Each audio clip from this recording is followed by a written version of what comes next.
Sayatdagi avliyolar qatori kim eng yomon degan payg'ambarda Yorun Sultan zoti nechinchi o'rin turdi? 3-qism. 5-o'rin turdig'ini Tayyi Tianzun, ya'ni Palak Peshvasi. Endi bu avliyoning nurg'unlab tunmasligi mumkin.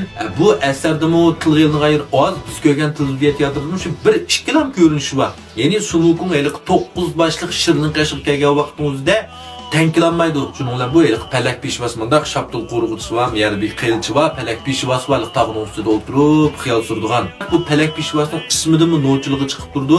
Buning Arish ordusidagi o'rni, martabasi, huquqi intayin cho'ng. Endi bu yerda Palak Peshvasi 100 xolislar biror olvas yoki biror odamning avliyolik darajasiga ko'tara oladi. Masalan, naqmushat 9 boshliq shir qarsanglar buningdan boshqa g'arb sayyohatga hammasining biror olvasdi, biror go'y bilmadi chiqib olvas deb bir nomi bor. Faqat va faqat mana 9 boshliq shirninglar olvasda emas. Birdan-bir avliyo otildigan olvasdi ma'u. Bu dal mushu Palak Peshvasining minadigan shiri. 4-o'rin turdig'ini bo'lsa Rulay Fozu, ya'ni Amitabh Buddha. Endi Rulayning yomonligini biz 500 yil burun bilgan to'xshinami? Ya'ni Sunukun Arishorisi malman qilgan vaqtning o'zida hech kim tankilamasa, mana Rulay Fozu qilib bu jadalni yig'ishtirib bu yerki Sunukungni Anasır teg'ining ostiga bostirib qo'ygan. G'arb no'makli safirdimi qarsak Sunukung hal qilamagan bir qadar cho'ng shundaq masalalarga yo'liqqan vaqtning o'zida oxirida yana nurg'un ishlarni yana shu Rulay Fozu orqali, Rulay Fozuning buyrug'i orqali hal qilindi. Endi buning xislatlar tag'ib o'rni qarsakmi eng yuqori martabalisi shu. Shuning uchun payg'ambarda bu 4-o'ringa tizildi. 3-o'ringa tizilgani bo'lsa Tayshan Laojun, ya'ni avliyo peshvasi. Hozir gap yandursak Sunukun hal qilamagan ishlarni Rulay Fozuning qashig'i olganda hal qilib birdi Amitabh Buddha. Lekin mushayatki Qing Yujing elqi tantatadigan olmos balayzigi va olvasini qashib kelgan vaqtning o'zida bu Rulay Fozuni izlab bordi. Basar Rulay Fozu nimdaydi? Buningga mening amalim yo'q. Sen berib avliyo peshvasini izdigin deydi. Demak Rulay o'zimi amal qilolmaydi menga. Tayshanlar uchun amal qilmasa. 500 yil burun Sunukun Arishorisi malman qilgan vaqtning o'zidimi bu yerda Sunukun arlanshamlar urushib tanishib qolgan vaqtning o'zida shundaq go'yo bo'lsa seyir ishiltaysa avliyo peshvasi oldiga chiqib mening bu olmos balayzigimni ishiltli deb amaliyat tunji qatim tutib avliyo peshvasi Sunukunni tutib olgan asli. Şu vaqtning o'zida 8 ko'zlik otash o'chig'ida San ve Jonxon ishlasa o'ldi.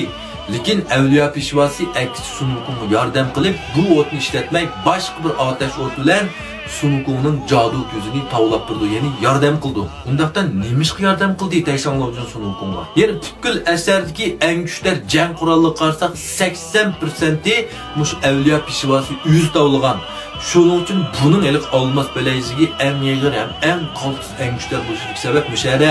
Endi buning o'rnining yuqoriligi emas, ismdilla chiqib turdi avliyo peshvasi, ya'ni avliyolarning avliyolarning peshvasi deb. Ikkinchi o'rinda turdig'ini bo'lsa Yuhuang Dadi, ya'ni Yorun Sultan. 86-yillik bir g'arb sayt filmini qarsak Sunukun Arishorisi malman qilgan vaqtda bu Jozning ostiga kirib olgan Yorun Sultanning nariya maqsa o'qimayotgan saylarga nurg'un.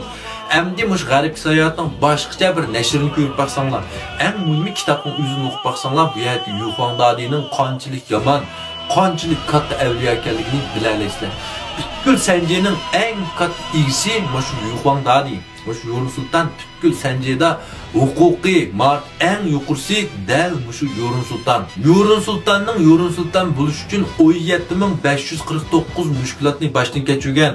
Ama sansipir sen hata qilish mumkin. Lekin har bir mushkulotni boshdan kechirish uchun 1000 yil vaqt ketgan deydi. O'ylab bakinglar, Tangsin 81 mushkulotni 4 shogird bilan qanchalik mushaqqat tamomladi. Yorun Sultan har bir mushkulotga 1000 yil vaqt ketgan. Bu Yorun Sultan bo'lish uchun ketgan jarayonni odatdagi avliyolarni bardashlik beramaydi deydi. Shuning uchun buning Arish ordusi turib, qo'llasi shundaq ko'p avliyo, amdiyo lashkarlarni tutalishi huquqining cho'ng bo'lishiga sabab mushada. Ya'ni bu Rulay Fozudan yuqori turdi. Ayni vaqtda Rulayni bu yordam qilsin chaqiringlar demidi. Rulayga buyruq qildi. Minglik vaqt Rulay hozirlikib mashni yug'ishtirsin deb o'tirdi. Birinchi o'rin turdigan eng katta avliyo bo'lsa Puti Laozu. Ya'ni Sunukunning eng dastlabki ustozi Puti Hazrat. O'ylab bakinglar, Puti Laozu Sunukunga 2 xil maharat o'rgatib qo'ygan edi. Ma payg'ambarda o'rnini chekirib, Arish ordusini malman qilib, Arishga tanglash avliyo azam bo'lib ketdi. Navada Puti Laozu Sunukunga 20 xil maharat öğütüp koygan bu sizlerce nima bo'lib ketadi. Salman yo'lini qalamqon qilib, Puchojol Yamanning vatlarigini chiqarib atadi shuni. Endi butkul asardagi ham eng sirli shaxsmi mashu. Ya'ni eng dastlab Sunukung maharat o'rgitidi. Shuningdan keyinlar bu asardimi bu Putilavzuning ismimi, jismim chiqmaydi. Yeni tushuntirishda bu yer Putilavzu Sanjining sirtiga chiqib ketgan deydi. Ya'ni shu 3 zamonning ichida emas bu Putilavzu. Shuning uchun buni izlab berib topolmaydi. Endi bu yer Putilavzuning nayt qaltis o'ynish uchun shogirdi bor deydi. Buning ichida g'arb sayyohati biz bildiganlardan oltısı var. Yani isi Sunukung, Dalin Yumu, Wang, Yudi Zhenren, Zhen Yuandaşın, Anikay'ın Jinghe Ejderha bilen palleşi baskıştıgan Sön Mingshansheng ılık palçustan. Yine Rulay Fozu. Rulay Fozu? Bu Amitabh Buddha'nın Putin'in şagirdi mi? Daqtan bu şumazının kız kıdığan dostlar, meni qo'shib olinglar. Kechdi Jiboda bu 9'da sizlarga tafsili javob berman. Bana haqsiz bir yurak berib, filmni taqib qo'shib o'tib qolmanglar. Rahmat.